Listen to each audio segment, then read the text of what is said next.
बंचिथिबा जने वृद्धा को मृत्यु दर्शाइथिबारु न्याय पाइबा पई तहसीलदार विरुद्ध रे धारणा।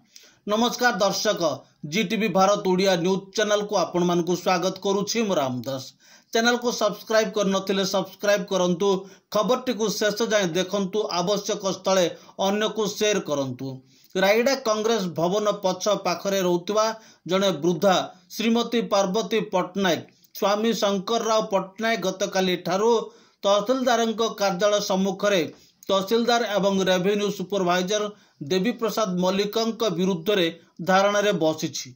न्याय न मिलवा जाए धारणा रे बसिबे बोली वृद्धा श्रीमती पार्वती पटनायक गणमाध्यम को कहिसंती। घटनार सूचना प्रकाश जे गत तारीख 14/11/2023 पत्र संख्या 17/23 रे दर्शा जाइछि पार्वती पटनायक मृत्यु बोली।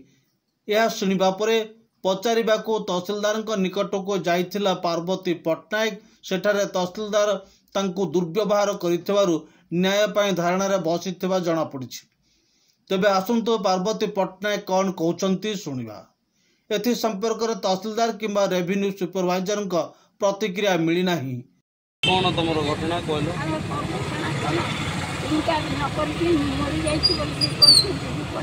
तुम ना मोर पार्वती पटनायक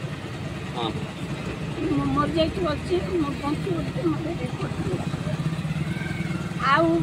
मत गेट आउट बोली मत कहनी वकिल को कहले बोल वकिल को कह मत कह कहीं लिखित मत मत तहसीलदार मैडम कहते? हाँ मैडम। केबेटु बसछनी? काली 10 बस किस क्या खाली 3000 तो नहीं लंबो नहीं खाली 3000 के पचास सारा रात से पचास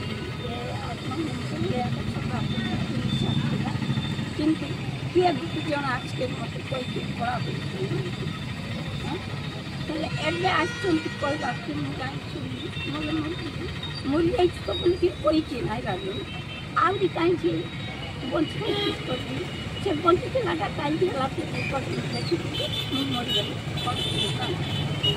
तमरा राशन कार्ड अच्छे? ये मां तुम पाखु किए आसले प्रशासनिक अधिकारी माने के तहसीलदार किए आसले किए आसी नांदी? एबे कोन सुनतुलो एडिशनल तहसीलदार आस्तिले बोली कि एबे जाइले गाड़ी रे ता नाइट से तो ओहो से कि हां एबे आस्तिले काल चला पर जाइए आज आइले कहते इलेक्शन करे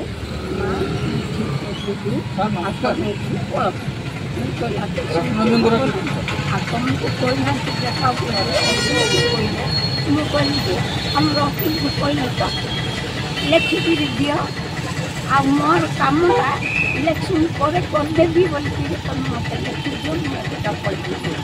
सेमती हेले आम दोष कले तुम दाबी कर तुम्हें जब दोष कर ना इलेक्शन तुम इलेक्शन तुम कल